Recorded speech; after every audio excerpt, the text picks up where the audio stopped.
For more than 40 years, Honda's flagship Goldwing has been the gold standard of long-distance touring motorcycles.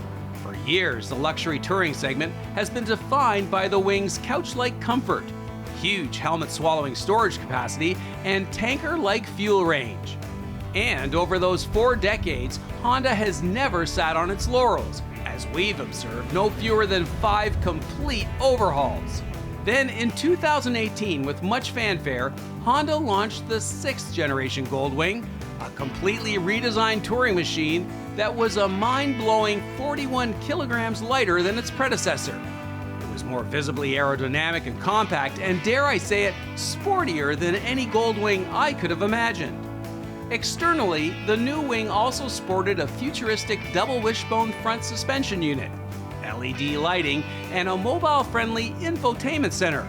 While internally, the new Goldwing sported throttle-by-wire, 4 ride modes, traction control, even available on some models, electronically adjustable suspension and dual-clutch transmission, with forward and reverse walking modes. This new, leaner, meaner wing was definitely designed from the ground up to once again set the bar.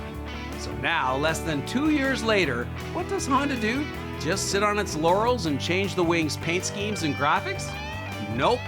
In the long-standing tradition of the Goldwing, the refining begins. So Ken, I know you're well acquainted with the Goldwing, and you've owned many, you've ridden many, and you even rode this bike when it was first launched a couple years back. What did you think about it when you saw it today and with the airbag and the new pinstriped livery? What did you think? It's every Goldwing that I've had, and I've had every single generation. I always said, it can't get any better. Right. And then they come out. This one here, over the 2018 introduction, just little refinements here and there, but it's Honda quality to answer the public's demand. And Right. It's done a fantastic job. Yeah, so this one, obviously, by the lack of a clutch lever, we know it's a DCT model.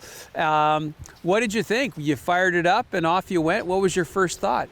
I've been riding bikes since I was this high, and I feel like a klutz getting used to DCT. Yeah. You know, that part of your body just doesn't have anything to do, and so you're concentrating more about the times that you pull that part of your body back in. Yeah. But you have to get used to giving the control to the bike, and this new setup that they've got where you can select between Tour, Rain, Econo, and Sport, it's not just some buttons with a different display. It does act differently. Yeah. So it's quite amazing. Yeah. Honda, you know, it's Honda smooth, it's Honda quiet, but they did say that they've done some revisions to the suspension. So what was the Honda ride like? It's vastly improved. We're on some back bumpy roads here, and I can select by the electronic choice again for 1 up, 2 up, with or without luggage. And if you look down in the front where they've really done a complete design change with this double wishbone, you can see a lot of suspension activity, Yeah. but none of it is transferred to you in the riding position. So it's amazing what it's doing to compensate for the road. And the ride is just velvet smooth.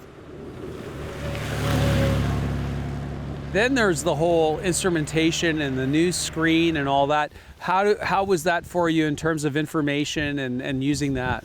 It's very vivid, it's clear, it shows well under all kinds of lighting, and I know going into the menu it's quite diverse in setting up the intensity, what you want to be the home page, how much information you want to be the predominant field. Yeah.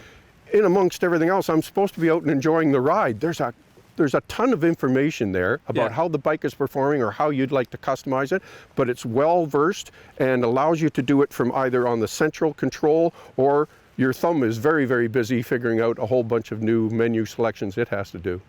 What about the comfort? You know, these bikes are designed to go to the distance, so you've got the electric windscreen, the mirrors, the saddle, the heated saddle. So what's the comfort like? They've addressed every issue they possibly can. I could feel the heated seat, the grips, and you can make it to the point where you have to dial down.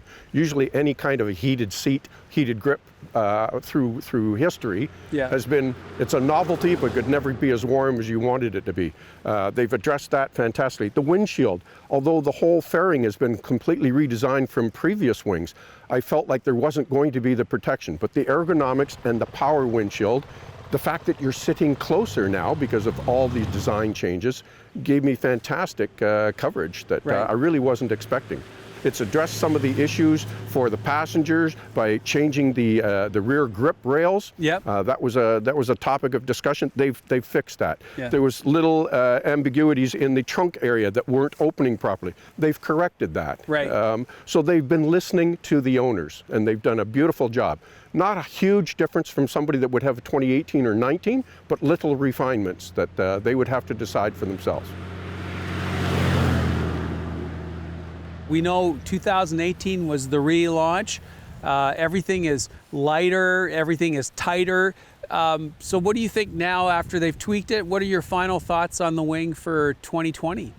I guess it gets down to the point is, as a wing owner, because they've addressed so many things and done it so well, I expect I won't see a lot of changes for the foreseeable future. And some people get upset when there isn't a change consistently. But you know what? It's better to just refine excellence than try to create it every single year. Yeah. And they've done a superb job. Well done, Ken. I guess you had a good time. Great time. Loved it. Thanks so much. Thanks, Dave.